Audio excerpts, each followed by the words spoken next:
Hey, what's up, everybody? Welcome to this week's REI deal breakdown. Today, I'm going to talk about a wholesale deal that just closed last week that took 7 years worth of follow up, which is insane. And I'm going to tell you the lessons that I learned on this deal. And this was in Tappan, New York, in Rockland County, probably the hardest market in the country to do business in.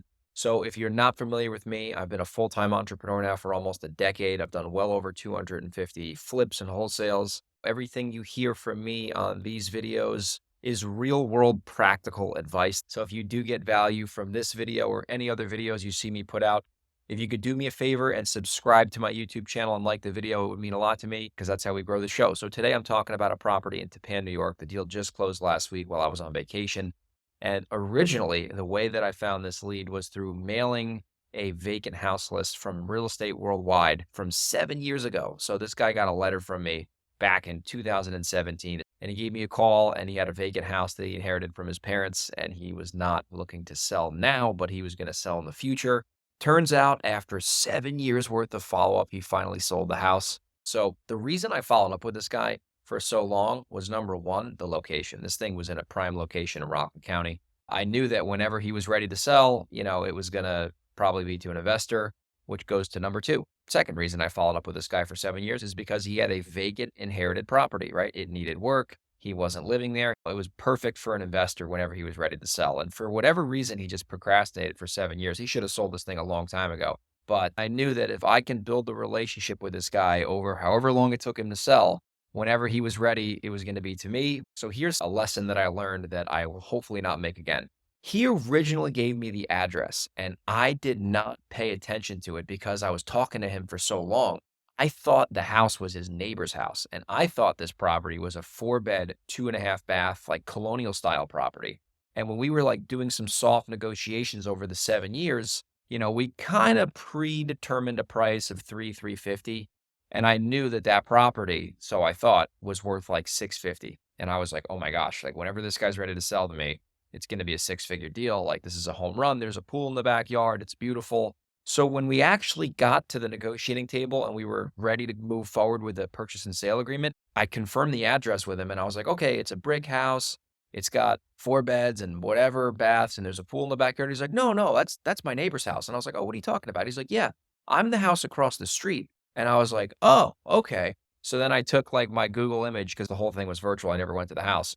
I turned the Google image around, and it was like this crappy 3-bed, 1 bath, kind of like ugly style property. And I was like, oh, okay. So it's this one with the American flag. And he's like, yeah. And I was like, by the way, I thought we were talking about your neighbor's house this entire time. That's why I was so excited. I said, I'll still buy this house, but it might change the price, which that was exactly the case. So I thought for basically 6.5 years that it was a 4-bed, 2.5 bath colonial house. It was going to be a home run. And then I actually find out it's like a 3-bed, 1 bath. So my offer adjusted. We negotiated a price, think going down to it was 320. Went into contract with him. At this point, it was like, oh my gosh, I've had this lead for 7 years. I just want to sell it. Didn't want to rehab it. It needed like at least 100 grand. I ended up putting it out to my buyers list. Nobody really wanted it, but I texted one of my buyers who buys a lot of properties from me. I said, hey man, can you take this off my hands? Like, I'll give you a decent deal on it. Ended up assigning the contract to him for an $18,000 assignment fee. So after 7 years, it was an $18,000 profit, which honestly isn't that great. If you were to tell me 7 years ago I was going to make 18 grand wholesaling a house, I would have been jumping for joy. But now at this point in my career, I'm much more established.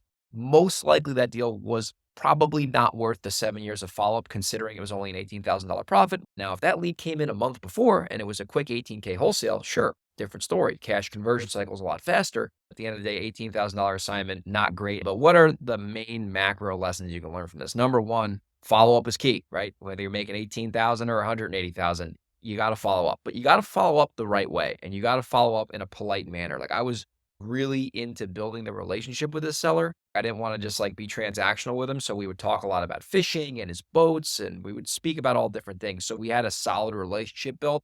So when he was ready to sell, he didn't call any competitors, and he gave me his word beforehand. He's like, hey, Greg, whenever I'm ready to sell, you're going to buy the house. I promise you that. I'm not going to call any other people. By the way, he was getting hundreds of postcards over those times because he was on a vacant house list.